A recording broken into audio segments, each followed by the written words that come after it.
Imagine one of the most embarrassing moments in your life. Now imagine that this event inspired an idea that changed the world forever. This is the story of how an embarrassed businessman created the first credit cards and how one company laid the foundation for a cashless future. I like to tell this story because this company actually changed the world in more ways than you can imagine. This is the story of Visa. How one inconvenience ignited an idea that reshaped the global financial landscape forever. With about 4.2 billion cards around the globe, Visa is one of the most recognizable brands on the planet. So there is a chance that you are familiar with the brand. Yet, many people are not sure what Visa actually does as a company. A credit card company. Not a credit card company. It's a bank company. Nope. They loan money. Try again. They lend the money to you and then they charge your bank account later. Sorry. I have no idea. Oh! Can I have a clue?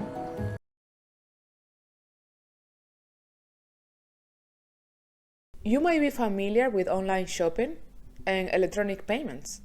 Like for example, when we pay with our phone or when we buy something online. All of these are possible because of companies like Visa. Visa is not a bank. It is not a credit card company. So what is it? It is a global payment technology company. So basically this company has the infrastructure and the network that makes electronic payments possible. Imagine you are at the store and you decide you want to buy a pair of shoes. When you make that purchase using your card, a series of activities happen behind the scenes. First, the store payment system sends your information details to their bank. Then, this information gets passed along to the Visa Secure Network. If everything is good, Visa sends the green light back to the store's bank. That bank then tells the store that the payment is approved and you get to walk away with your new pair of shoes. All of this happened in a matter of seconds. But the story doesn't end there. Later, your bank, the issuing bank, gets the details of the transaction and adds it to your account. It's like a well-choreographed dance, and Visa is the conductor, making sure every step is smooth and secure. In the early days, the common way of payment was cash and checks. This was an inconvenience because we were limited by physical currency. People had to plan ahead, visit banks, and often carry bulky amounts of money. This is without mentioning fraud, counterfeit money, and robbery. In 1949, Frank McNamara, a businessman, was dining at a restaurant with his clients when he realized that he forgot his wallet and he wasn't able to pay his bill. This situation inspired him to come up with an idea that changed the way that people pay for products and services forever. The concept of a universal payment card that will allow people to charge their meal and pay at the end of the month.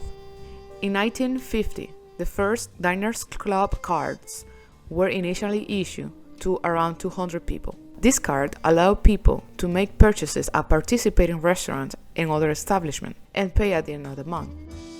The card quickly gained popularity and attracted a diverse range of customers, including business travelers and executives.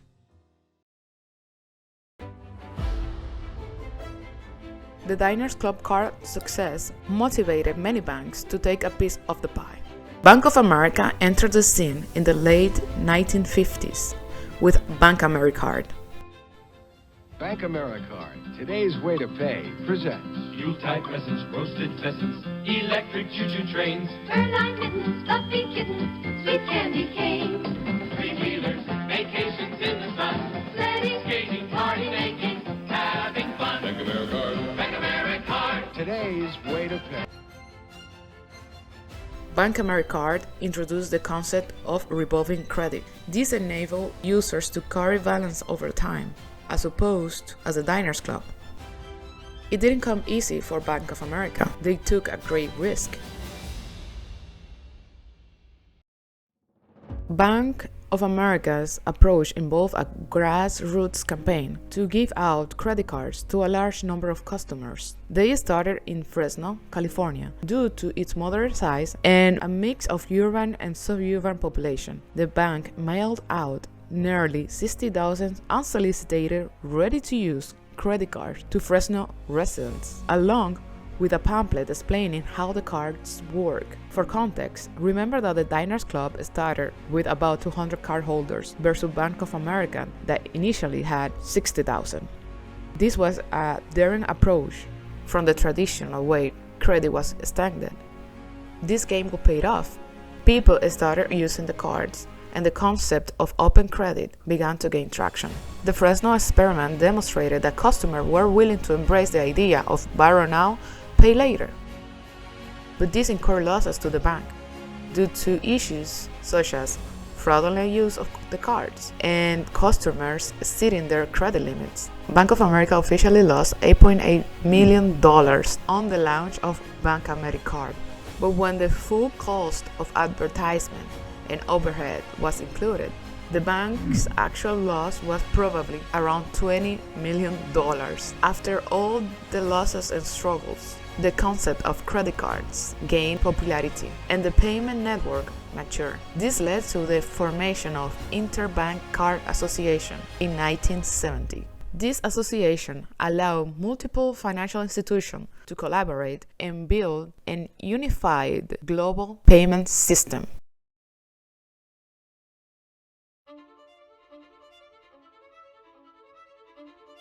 After licensing many banks, Bank of America wanted to expand internationally.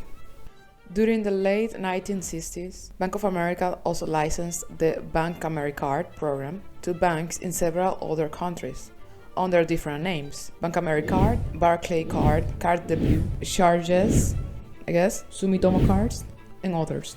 D. Hogg, who was in charge of this division, decided on a strategy to change the name to make it universal. So we didn't have all this licensing around the world with different names. He just wanted to unify the name, unify the brand, and that's how Visa came to be.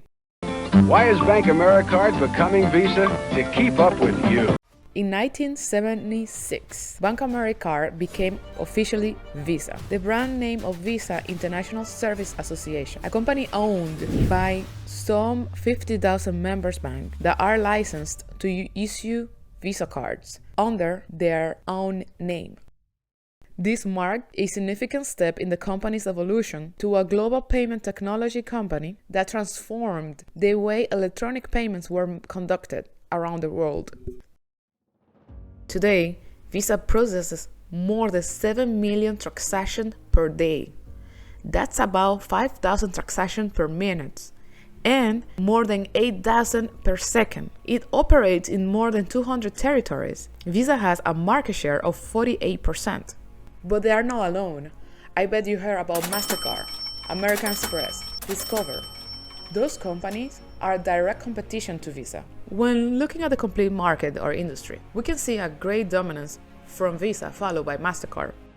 Visa is one of the revolutionary companies that changed the world, but as of today, it's not the only one that can do the job. This competition is not necessarily hurting the company, since Visa hasn't seen any significant decline caused by its competitors. The payment industry is dynamic, with new players and technologies emerging all the time. So the list of competitors is large and is always changing. We have companies like Stripe, PayPal, Venmo, and many others. It is true that the Visa company has created significant changes like convenience, global accessibility, financial inclusion, security. But the easy access to credit cards led to overspending and debt accumulation. According to the Q2 data released by the Federal Reserve, credit cards balances rose by $45 billion to a high of $1.03 trillion. What about the huge access to personal data? Visa, like other payment companies, collects your transaction data to better understand consumer behavior, which raises concerns about data privacy and the potential misuse and unauthorized access to sensitive information. What about dependency? Have you ever got out from your house to buy something with only your phone? About 25% of people worldwide uses their phone for payments. We are becoming more and more dependent on this technology. It can sometimes lead to a sense of disattachment from the tangible value of money, potentially affecting financial management skills. What I mean is, you can lose the sense of how much money you are actually spending. From paper checks to plastic cards, Visa laid the foundation for a cashless future, a foundation that has affected global connectivity, economic growth, financial inclusion, and efficiency. In a world where every swipe, every tap, and every transaction shapes our life, is Visa a silent hero working behind the scene? Or is it an invisible villain?